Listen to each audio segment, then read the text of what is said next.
In 15 years, the nation's coal-fired power stations will be all but gone. That is the latest forecast from the Australian Energy Market Operator, 5 years quicker than predicted a year ago. Coal-fired power stations are increasingly unreliable. It's like expecting your 50-year-old car never to break down.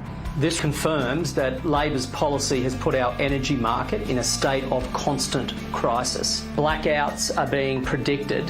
Amid record December heat last night, New South Wales faced its first grid strains of the summer as temperatures neared 40 degrees. And the government's response didn't inspire confidence. So if you can turn your air conditioning up a little bit, over about 24 is fantastic. If you can make sure that you don't use your dryers or your dishwashers. What's next? Are Australians going to be told to turn off the Christmas lights, to not cook the Christmas ham? Did you restrict your power use yesterday? No chance, buddy. I tried. It was really hot. It was so hot. And today's warning on coal power plant closures has them offline before enough replacement energy is ready. We should not be closing coal plants prematurely without any guarantee of a replacement. That only means the lights go out. The scale of what's still required is vast. Solar and wind farms will need to triple to 57 gigawatts by 2030 and expand sevenfold to 126 gigawatts by 2050. There's been a lack of action on building new wind, building new solar and transmission over the last decade, let's say. The grid will also need an extra 10,000 kilometres of transmission lines within 30 years.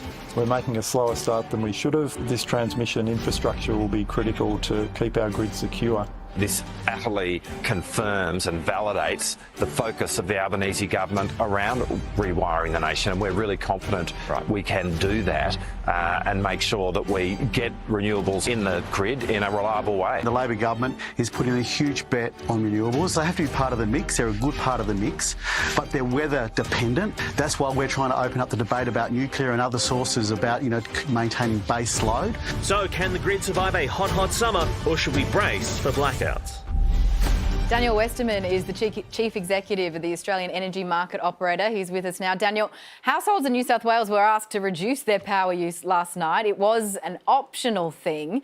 Is there going to be a time, though, down the track where it's not an option and it's mandatory?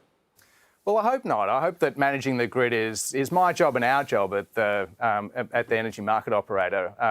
And what this report today really says is the way for us to navigate through what is, I think, a challenging summer, through to the retirement of our coal-fired power stations and to a place where we have what we should have, which is, frankly, abundant sun and the wind, right? So renewable energy is cheap, is abundant, connected in with new transmission and firmed up with things like batteries and pumped hydro and gas. And the faster we can build those projects, the sooner we can move away from being exposed to times where the energy system's tight and we might need to think about moderating our consumption like was suggested yesterday. But Daniel, on that, when is that going to happen? Why haven't we started the building? We've been talking about this for years. So we're building renewable energy at a rate of about 4 gigawatts a year. We need that to be 6 though, right? So we need to increase that by half. We are building batteries, but we need more of them. And we need to build transmission. Like I said, that's actually hard, but it's really important. It connects the new generation to our towns and our cities where it's needed, and frankly makes the energy system lower cost for everyone involved.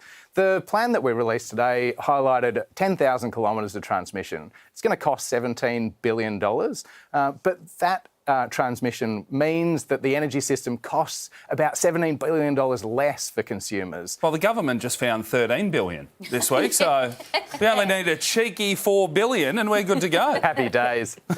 Do you think that we may have dropped the ball on the transmission, though? Seriously, Daniel? There are many challenges with building transmission. It's hard, right? We haven't built, as a country, we haven't built transmission in decades and decades. And that's because our energy system was set up when the coal-fired power stations were built in the Latrobe and the Hunter Valley. They were connected in with this transmission, and frankly, we haven't needed to touch it since, but those power stations are like 50 years old now. And the new sources of generation, the sunniest and windiest parts of the country that'll host the solar and wind, they're not in the Hunter and Latrobe valleys. So we need to build that transmission. Daniel, the opposition wants a nuclear power industry. Is that the solution we need? Yeah, look, nuclear is a really important part of the global energy system. But in Australia, where we've got such abundant sun and wind, it's really hard to see. Nuclear, it's about 3 times the cost of that renewable energy that I've talked about. And it would be hard to see it being built in the next decade or so when we really need this energy to come online. So, look, nuclear, good solution for the rest of the world, but I don't think for Australia. Now, Daniel, I heard last night the recommendation in New South Wales was if you were going to use your air conditioner, set it to 24 degrees. I'll be honest, I didn't even know air cons went that high. Who's setting an air con to 24 degrees? Fair enough. My aircon is actually set at 24, but... Oh, come on. No, it can't be. Mine's at 2.4. On a chilly. Interesting.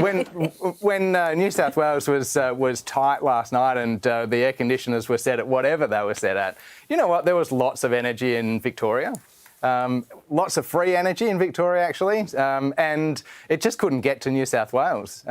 So the transmission that links Victoria to New South Wales was congested. It was all clogged up. We couldn't get that free energy up to New South Wales where it was needed to set your air conditioner at whatever you want it. Sorry, Daniel, do you have faith that we are going to fix our transmission problems? I think it's going to take time. I think the signs are positive, but we do need to work together, and that's with industry, local communities, First Nations groups and governments to be able to fix it. Yeah, I'm optimistic about it, but it's going to take some hard work. Daniel, my optimism has taken a hit, but thank you very much for your time. Thank you.